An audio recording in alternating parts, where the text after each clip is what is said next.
Irmãos, nós estamos chegando com o estudo de hoje ao final dos aspectos, da doutrina da salvação, no que diz respeito à criação e à queda, que foi esse tema que nós trabalhamos ao longo de 13 semanas, um pouco mais, porque alguns estudos, por serem mais delongados, demandaram mais de uma aula, mas foram 13 lições sobre criação e queda. Nós continuaremos estudando a doutrina da salvação, mas agora os aspectos da redenção. Então, como vimos no gráfico, na penúltima aula, a última que eu dei, nós entendemos que dentro do pacto da criação está o pacto da redenção e o pacto da graça. E esses se subdividem em várias alianças, que compreendem o cuidado do Senhor em nos resgatar para si mesmo. Então, caminhar dentro da perspectiva da doutrina da salvação é algo maravilhoso, porque nos desafia e nos conscientiza acerca do que nós devemos fazer para viver em conformidade com a vontade do Senhor. Nenhuma teologia, e falar nenhuma teologia, parece-nos muitas vezes que temos aí teologias as mais variadas, É bem verdade que a palavra do Senhor apresenta uma só teologia, a verdadeira teologia, que é o conhecimento de Deus, puro e verdadeiro, E sabemos que há diferentes correntes teológicas, e aí a gente entra numa discussão interessante, porque vamos ver, a depender da perspectiva, da cosmovisão, teologias as mais variadas e, obviamente, nem sempre fiéis, Exatamente por esta razão, meus irmãos, a palavra de Deus, a Bíblia Sagrada, deve ser a base da boa teologia. Qualquer teologia que prescinda da palavra de Deus não pode nem sequer assim ser chamada, porque a única maneira de obtermos a revelação do Senhor para nós é por meio da sua palavra. Qualquer outro meio deve ser desconsiderado, porque o Senhor nos fala por meio da sua palavra. Aqui está a sua vontade revelada para cada um de nós. Amém? Então, hoje, nós vamos fazer uma recapitulação de tudo que nós vimos até aqui, para que nós, na conclusão desta reflexão, entendamos algumas coisas extremamente pertinentes. Porque quando falamos, meus irmãos, em teologia, nós precisamos, antes de qualquer coisa, saber o que fazer com ela. Teologia não é munição, para o aprofundamento do orgulho. Teologia não é conhecimento para humilhação de outrem, nem mesmo munição para debates vazios. Ah, pastor, mas isso é contra o debate, a discussão? Não. Desde que isso te leve a entender como você deve viver para a glória de Deus. Então é para isso que nós fazemos teologia. Nós somos transformados pela boa teologia. E a teologia deve nos levar a viver sempre compreendendo a missão de que somos responsáveis por transformar outras vidas a partir do que entendemos pela graça de Deus. Tá certo? Então que nós, com esse entendimento, partamos para o nosso estudo. Então eu queria trazer para você aqui hoje algo que talvez você já ouviu, conhece, e se você participou da nossa classe de integração, você entende muito bem o que é este documento. Creio em Deus Pai, Todo-Poderoso, Criador do céu e da terra. Creio em Jesus Cristo, seu único Filho, nosso Senhor, o qual foi concebido por obra do Espírito Santo, nasceu da Virgem Maria, padeceu sob o poder de Pôncio Pilatos, foi crucificado, morto e sepultado, desceu ao Hades, ressurgiu dos mortos ao terceiro dia, subiu ao céu, está sentado à mão direita de Deus Pai Todo-Poderoso, donde há de vir para julgar os vivos e os mortos. Creio no Espírito Santo, creio na Santa Igreja Universal, creio na comunhão dos santos, creio na remissão dos pecados, creio na ressurreição do corpo, creio na vida eterna. Amém. Esse é o chamado credo apostólico. Ele tem esse nome exatamente porque ele remonta ao ensino dos apóstolos. E se você me perguntar quem é o autor do credo apostólico, eu não posso dizer se foi Paulo, se foi Pedro, se foi João, se foi qualquer um dos apóstolos de Jesus, mas ele é assim chamado porque ele condensa tudo aquilo que esses homens que estiveram com o Senhor, dando sequência ao ministério do Senhor, ensinaram. E é interessante que este credo, que durante muito tempo, e eu falo de mim, entendia como sendo uma reza, é tão somente, meus irmãos, uma afirmação daquilo que nós temos como afirmação de fé. Quando você fala credo, nós tornamos o credo, a palavra credo, uma interjeição, não é? Então uma coisa te assusta e você diz credo, ou ainda crê em Deus Pai, né? Essa é lá de casa, acontece uma coisa assim, crê em Deus Pai. Mas o termo credo é uma palavra de origem latina que significa tão somente creio. E no que eu creio? Eu creio exatamente no que o credo diz. Eu creio que Deus é o Pai, eu creio que Deus é todo-poderoso e que criou todas as coisas, como nós já vimos aqui. Eu creio em Jesus Cristo, creio na sua obra redentiva, creio em tudo aquilo que Ele passou, o qual foi retratado nessa mesa. Eu creio, portanto, em Jesus como meu único e suficiente Salvador, e o aguardo para conhecê-lo pessoalmente e morar com Ele eternamente. E creio no ministério do Espírito Santo, o qual o Senhor Jesus outorgou para que nos acompanhasse ao longo de toda a nossa peregrinação nessa terra. Então nós estamos diante de um documento que foi condensado ao longo de séculos. Acredita-se, segundo os estudiosos, que esse credo no modelo em que nós temos hoje, ele ficou assim definido por volta do século VI, depois de Cristo. Então não é uma coisa que foi assim, não, vamos fazer um negócio aqui para todo mundo, não. É algo que foi percebido, entendido e desenvolvido. E hoje é uma súmula daquilo que nós cremos. Por que é importante, meus irmãos, começar daqui?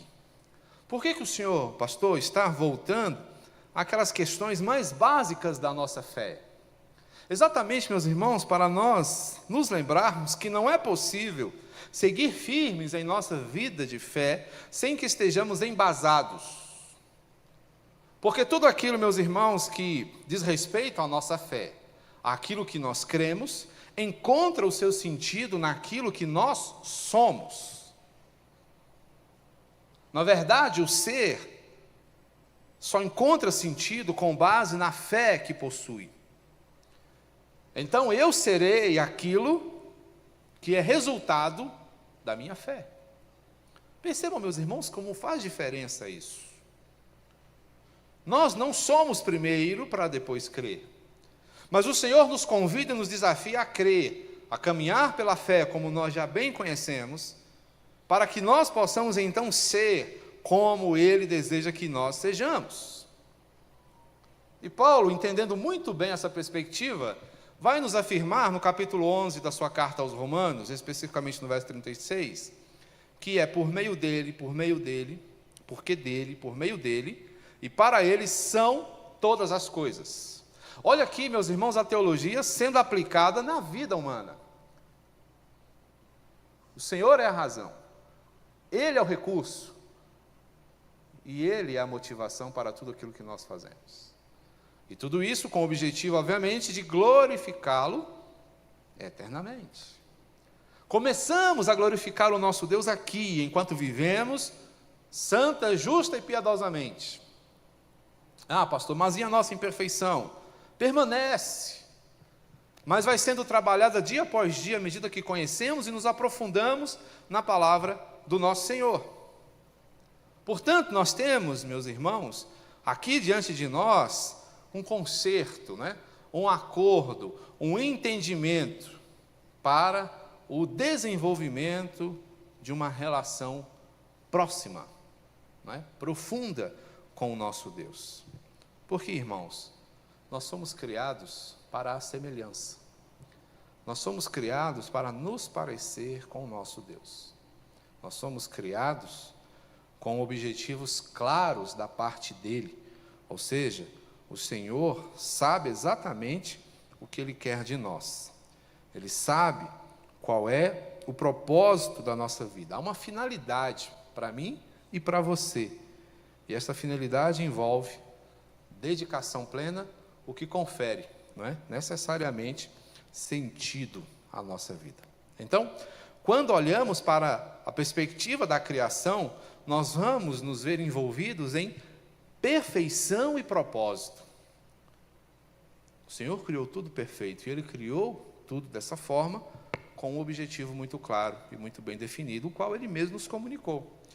E qual foi o meio pelo qual o Senhor estabeleceu esse propósito para nós?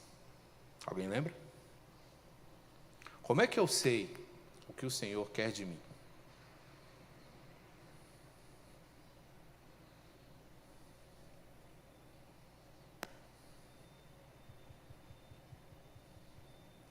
O que Deus disse para você e para mim? O que Ele estabeleceu desde a eternidade para que nós cumpríssemos? Gente, está tão difícil assim? Oi? A obediência. E a obediência a quê? A Ele. A Ele, sim. A Ele próprio. É sempre a Ele. Mas como é que nós desenvolvemos esta obediência? Há um termo. Tomando conhecimento da palavra. Verdade. É somente pelo conhecimento da palavra. E aí nós desenvolvemos, meus irmãos, o que nós chamamos de... Oi? Tem a ver com relacionamento com Deus. Mas eu quero o termo. Tem a ver com santidade. Mas não é esse o termo. Estamos pensando, meus irmãos, em criação. E a criação tem 3 mandatos, gente. Pois é. Os mandatos. Vocês sabem. Certo? Então é por meio dos mandatos que nós desenvolvemos obediência, santidade, relacionamento. Porque esses mandatos envolvem, meus irmãos, a vontade de Deus para nós. Quando Ele diz, eu quero que vocês desenvolvam um mandato cultural, percebam, gente, que isso você não vai encontrar na Bíblia. Onde é que está o mandato cultural? Qual é o texto bíblico? Não tem. Mas é um termo que define para nós o que Deus quer que nós façamos em termos culturais. E o que é cultura, gente? A gente tem uma compreensão pequena de cultura, porque cultura para nós é música, é arte, e envolve isso. Mas não é só isso.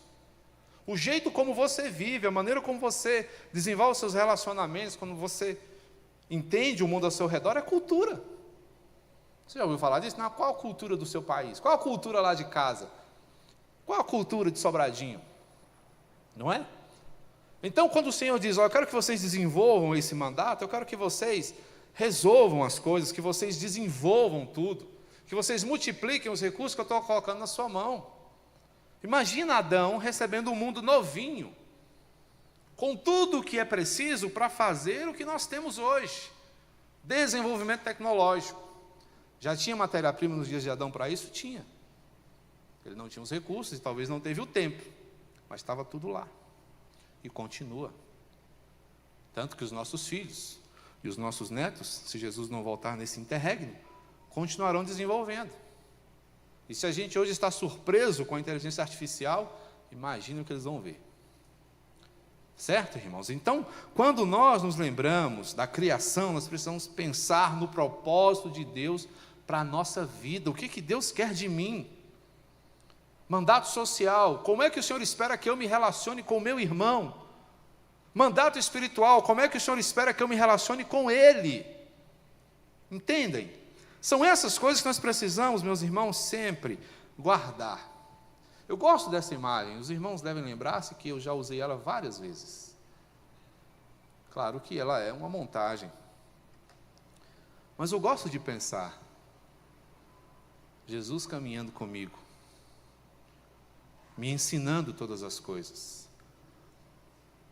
Eis que estou convosco todos os dias até a consumação dos séculos.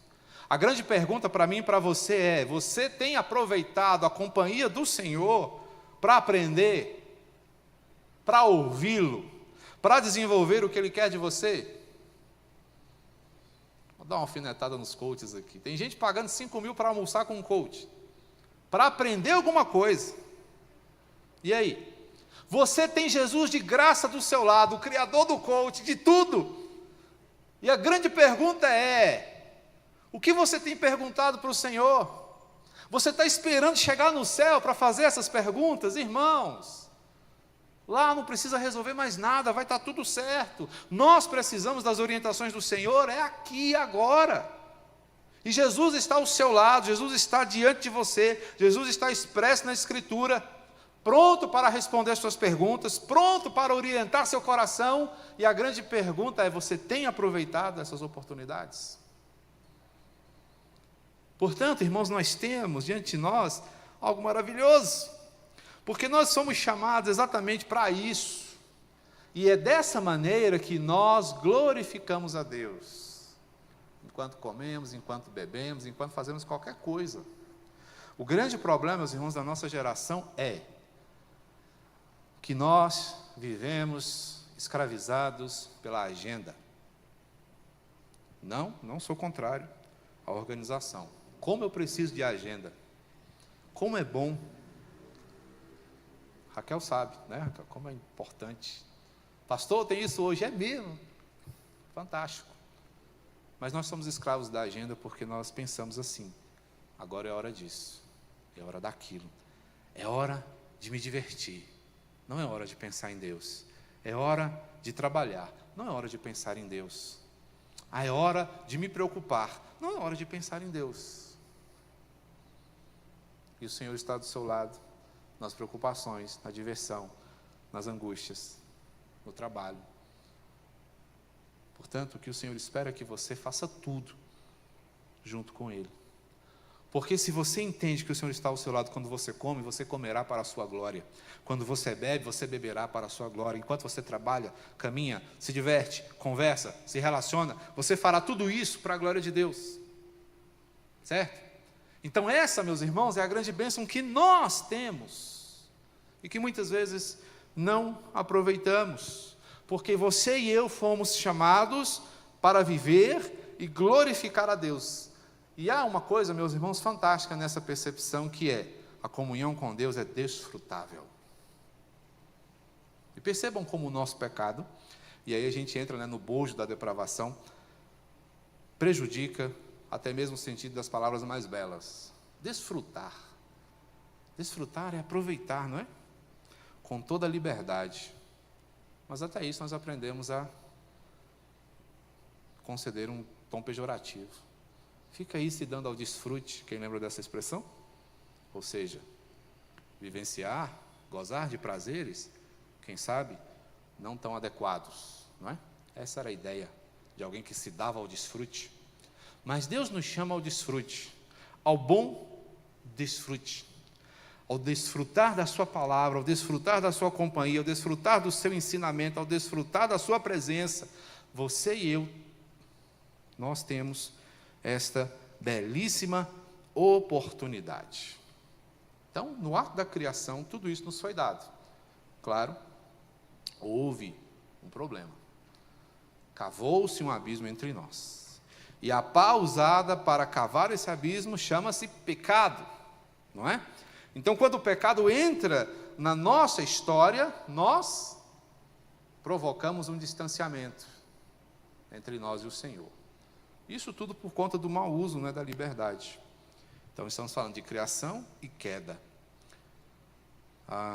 Eu lembro que, à época, nós falávamos de uma ilustração que A queda foi um balde de água jogado numa pintura fresca, que manchou tudo. A ideia ainda está lá, mas não se consegue mais vislumbrar, porque houve uma distorção, houve um problema, né? Então, o mau uso da nossa liberdade trouxe para nós pecados práticos e vida indiferente. Porque o pecado, meus irmãos, nos tornou avessos à vontade de Deus e começamos a questioná-lo. Começamos a não nos interessarmos pelas coisas altas, pelas coisas eternas, e fomos por isso desfigurados. Perdemos a imagem de Deus em nós. É importante que eu e você nos lembremos do que nos diz Gênesis 1, 27. Eu vou pedir para alguém ler rapidinho. E depois alguém lê para mim Gênesis 3, 6 e outra pessoa lê Romanos 5, 12. O que diz Gênesis 1, 27? Criou Deus, pois, o homem à sua imagem. A imagem de Deus criou. Homem e mulher o criou. Lembra do microfone, gente. Homem e mulher os criou. Criou como? A sua imagem. Então, qual foi a referência do Senhor para nos criar? Foi Ele mesmo. É tão gostoso quando a gente olha para o nosso filho, né? Gostoso e desesperador. Quando você olha para o nosso filho e vê semelhanças nele com a gente. Quando são boas semelhanças, você fica feliz. Mas quando vê que o seu filho é tão pecador quanto você, isso dá um aperto no coração. Você fica assim, oh meu Deus, tadinho, mais um. E durante muito tempo isso até me fez assim, não querer ter filhos. Mas, graças a Deus que isso mudou. Mas nós somos criados para sermos parecidos com Deus. Mas o pecado nos desfigura. Gênesis 3,6 diz aí. Vendo a mulher que a árvore era boa para se comer, agradável aos olhos, e árvore desejável para dar entendimento, tomou-lhe do fruto e comeu, e deu também ao marido, e ele comeu. Pronto. Acabou tudo. Né? Então, o que aconteceu? Quando os interesses humanos se sobrepõem à vontade de Deus, vendo a mulher que a árvore é desejável aos olhos, boa para dar entendimento, opa, isso aqui me interessa. E aí, todo o problema acontece. E Romanos 5,12 nos fala algo também muito interessante nesse sentido. Quem achou, lê para nós, por favor. No mundo, e pelo pecado a morte, assim também a morte passou a todos os homens, porque todos pecaram. Pecaram, morremos. Essa é a desfiguração da qual nós somos, não é? Não vou dizer vítima, né? Mas é a nossa realidade, que trouxe para a nossa história danos críticos. E aqui nós entramos na perspectiva da depravação. A depravação trouxe comprometimento a tudo aquilo que nós entendemos como obra humana. Não há nada que nós façamos, mesmo mais cristalino amor que nós possamos sentir e desenvolver por alguém, é prejudicado pela depravação. Porque mesmo quando amamos firmemente, nós amamos primeiramente pensando em nós mesmos. Não é? Já ouviu aquela história? Eu não posso viver sem você. Então não é amor necessariamente pelo outro. É por si próprio. Né? Então se você não estiver comigo, eu morrerei. É bem diferente do amor do Senhor, né? Que morre para que nós vivamos. Percebem a diferença? Mas esse problema traz comprometimento para tudo aquilo que nós fazemos. Então, nossa responsabilidade fica prejudicada e nos tornamos incapazes, não é? Moral e espiritualmente. Não podemos mais fazer boas escolhas, não somos mais espontâneos na adoração a Deus. Certo? Porque tudo isso nos puxa para longe de Deus. E aí a palavra do Senhor nos traz uma mensagem forte, né, dirigida a Adão, lá no capítulo 3 de Gênesis, verso 17, se você quiser acompanhar, é importante. E a Adão disse: visto que atendeste à voz da tua mulher, e comeste da árvore que eu te ordenara não comesses, maldita é a terra por tua causa. Em fadigas obterás dela o sustento durante os dias de tua vida. Então Deus está falando o seguinte, ó. Você bagunçou tudo. Você botou tudo a perder. Pela sua desobediência, pelo seu interesse humanístico, pela sua indiferença, você colocou tudo a perder. E aí nós ficamos, meus irmãos, pensando, e agora? Como é que vai ser a minha vida? Lembra do salmista? Eleva os olhos para os montes, de onde me virá o socorro? E a resposta vem logo no verso seguinte. O meu socorro vem do Senhor, que fez o céu e a terra. Isso, meus irmãos, traz para nós a pergunta, quem nos socorrerá? Quem nos ajudará diante de tamanhos dilemas? Quais são os dilemas? Estamos diante da ira de Deus. A mais terrível das iras, porque esta destrói cabalmente, é a ira do Criador, é a ira daquele que tem, meus irmãos, nas suas mãos, não só o nosso DNA físico, mas se houver um DNA espiritual, está também nas suas mãos. É Ele, meus irmãos, que pode desfazer-nos completamente. Quem é que vai nos socorrer das garras, das amarras do pecado? Esse, meus irmãos, inimigo com o qual nós lutamos todo dia, que chega muitas vezes travestido, que chega quase sempre aparentado de boas coisas, que chega com uma oferta prazerosa diante de nós e muitas vezes caímos. Quem nos socorrerá disso tudo? E da distância abismal que nós construímos do Senhor, quem nos socorrerá? É aqui que entra, meus irmãos, a perspectiva redentiva e vitoriosa de Cristo Jesus. Lembremos-nos de que, no capítulo 3, verso 15 de Gênesis, recebemos o que chamamos de evangelho primário, ou proto-evangelho, onde o Senhor estabelece uma guerra entre Jesus e a serpente, mostrando-lhe a sua condição derrotada desde sempre, que embora possa fustigar a humanidade, não sairá vitoriosa. Aí envolve aqui os aspectos, do pacto da redenção. O que é o pacto da redenção? Alguém lembra? O que é pacto? Pode falar, Paulo. Uma aliança, um acordo, correto? O que é redenção? Não é se render, não. Redenção.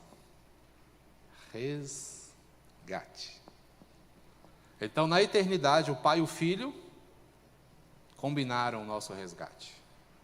E o pacto da graça coloca o Filho no centro dessa operação. Quando Ele resolve, decide e vem em nosso favor. Tudo isso, meus irmãos, para que nós encontrássemos vida eterna, para que nós recebêssemos vida plena. Tudo isso mediante a soberania divina. A última aula foi bem interessante, Se Deus sabia que tudo isso aconteceria, por que Ele não fez nada? Mas tudo está sob o seu controle. E entre os aspectos intrigantes dessa pergunta está o fato de que por meio disso tudo nós podemos conhecer a graça de Deus. Não é pensar, vamos pensar pelo lado positivo, não é só isso. Mas diante, meus irmãos, do erro humano, diante da dificuldade, de tudo que nós conhecemos acerca do pecado, nós nos tornamos conscientes do amor de Deus. E isso hoje é motivo de louvor em nosso coração. Porque Cristo venceu, Ele é o verdadeiro vitorioso. E nele nós vencemos também. Por isso a pergunta agora aqui encontra algum sentido. O que nós vamos fazer? Alguém falou hoje aqui sobre um quebra-cabeça envolvendo a nossa vida. De fato, nós temos informações, nós temos situações, circunstâncias, e aí o que a gente faz com tudo que nós conhecemos, com tudo que nós aprendemos, com tudo que nós nos tornamos, e com as informações que constantemente chegam a nós, o que a gente faz com tudo isso? E aí eu volto às indagações do começo, Por que que é importante para mim conhecer boa teologia? O que eu vou fazer com isso se eu não vou ser pastor? Nós aprendemos a profissionalizar a vida, então se a gente não tiver retorno com alguma coisa que a gente faz, a gente não se interessa.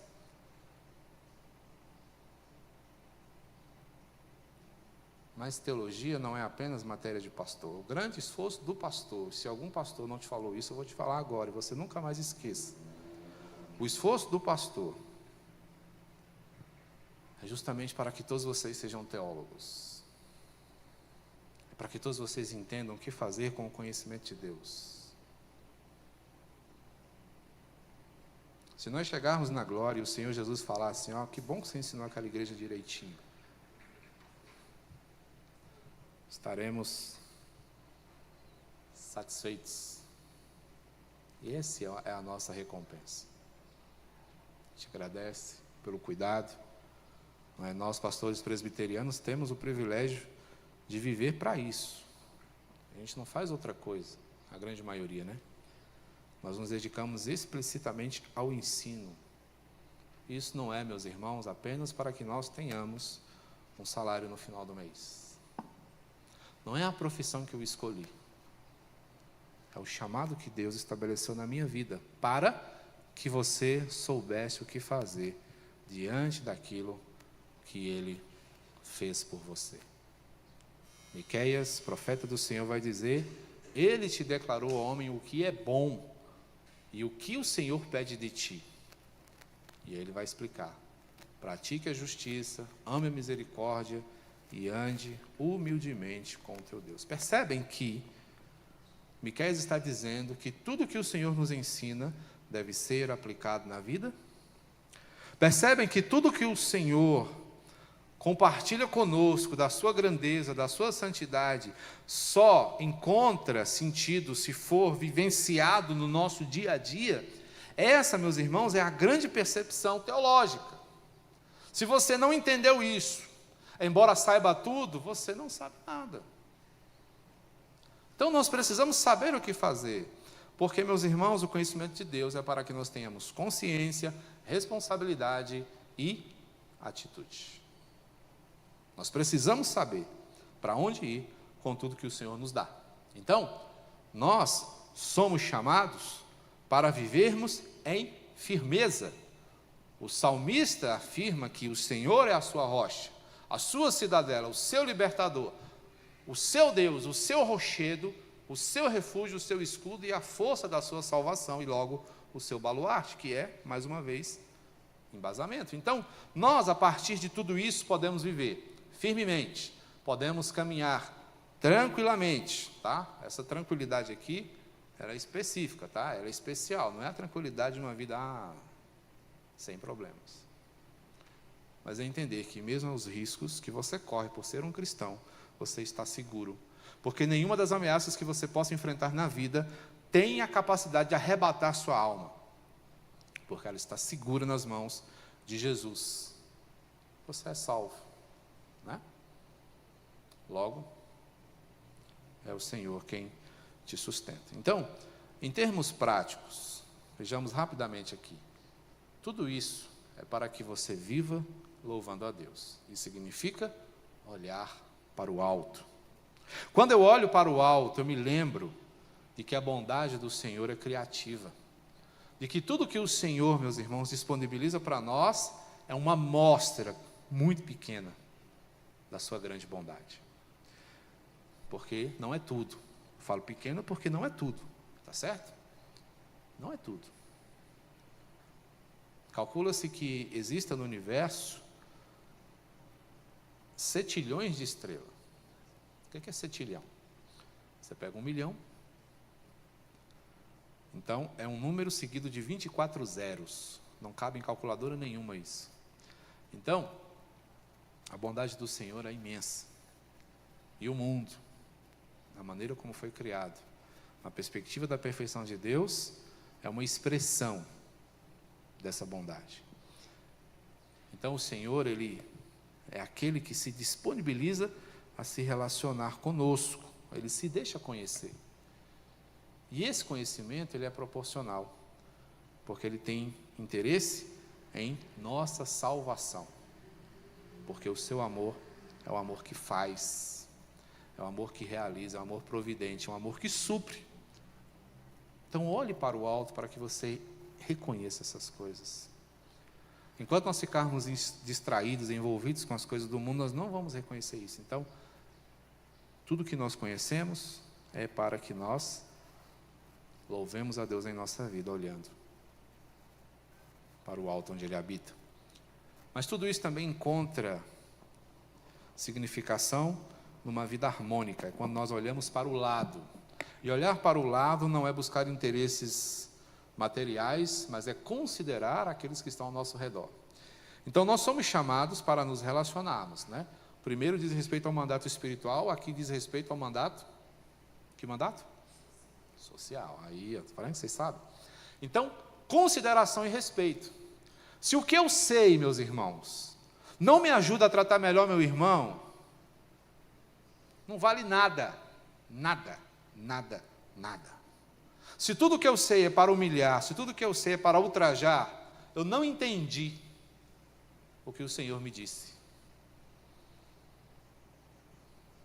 Se a gente pegar o exemplo de Jesus, você vai perceber, e o texto diz, né?